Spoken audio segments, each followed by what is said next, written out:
Hey, this is John Frost with the Disney Blog, and I'm here in Star Wars Galaxy's Edge on the planet Batuu, standing in the market of Black Spire Outpost. And if you just look behind us, you can see all this incredible detail. And I'm really excited to have with me today from Walt Disney Imagineering, the executive creator of Star Wars Galaxy's Edge and a whole bunch of other Disney projects that you love and enjoy, Zsolt Hormay.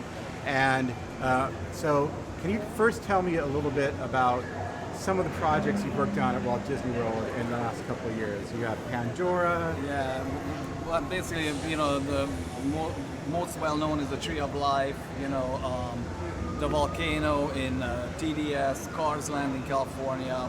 We just finished, like you said, Pandora a couple of years ago, and now two of these, one on the East Coast, one on the West Coast. So we've been busy. You've been really, really busy. Well, this opens up here at Walt Disney World for everybody to come and enjoy in just 2 days on the 29th.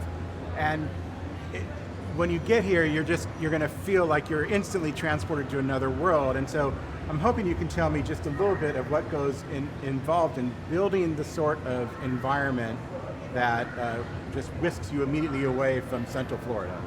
Well, one of the most important goals was for us to create a planet, where no matter if you're a very avid, Star Wars fan or somebody who just wants to come and visit, would come and enter for the first time. So nobody really had seen Batuu before. So for us to be able to create an environment that feels kind of natural, believable, but yet feels like it's somewhere at the edge of the galaxy, who knows where, that was a very fun and exciting challenge, to face with. Yeah, if you're a fan of Star Wars at all, you will immediately recognize little bits of kind of Blade Runner-esque layering of elements on top of each other. Things are kind of twisted together in ways just to make them work. And at the same time, there's the high-tech stuff going on too. So can you talk to me, what did you use as your reference points to start adding these layers on to make it so realistic?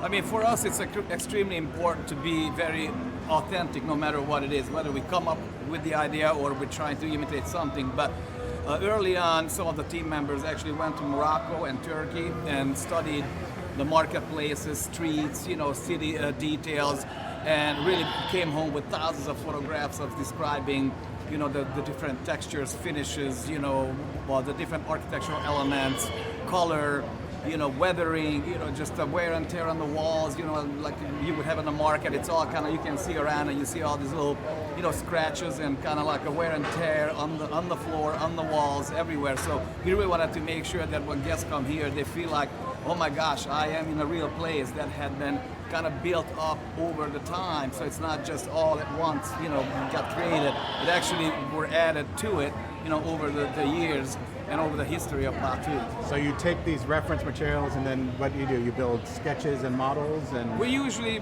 just actually use the reference material, and we figure out, okay, like for instance the petrified forest, that the story is that once upon a time it was a huge superstorm on Batuu that kind of covered up this beautiful forest that was existing at the time.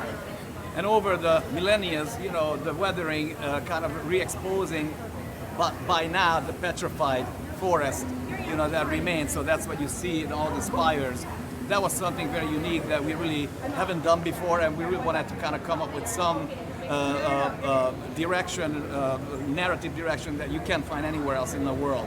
So yes, we were actually, looking at reference photos and say, hey, on that particular tree, in this particular area, let's use that detail. And we just kind of planned out everything one by one. So all the artisans, and by the way, what's very important that we have hundreds and hundreds of amazing artisans and a wonderful top-notch creative team to create all these finishes. it's the same team that worked on the cliffs of Pandora that came here and did the cliffs of Batuu, correct? Yeah, uniquely, some of us actually been working together since Disneyland Paris, which is aging myself, but it's way, way, way back. So, but that just shows you what a unique and what a special team we have, creating all these wonderful themed finishes.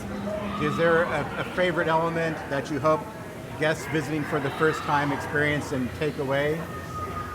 I'm hoping that once they enter the land, they really forget about everything else. I want them to feel they are on Batuu and start discovering all the details that they hadn't seen before, and hopefully they will not see besides, Batuu and the Edge of the Galaxy project. So we want them to feel happy, we want them to feel excited, we want them to kind of discover all the little details that are hidden all over the place and just really feel like they are experiencing something that nobody else can unless you're here on Batuu. Yeah, well, you have to get here to Batuu and experience what Zsolt has created for you and the team of Imagineers and creatives from Lucasfilm. It's absolutely fantastic. Thank you so much for joining me. The pleasure and an honor is mine. Thank you. Right. Thank you.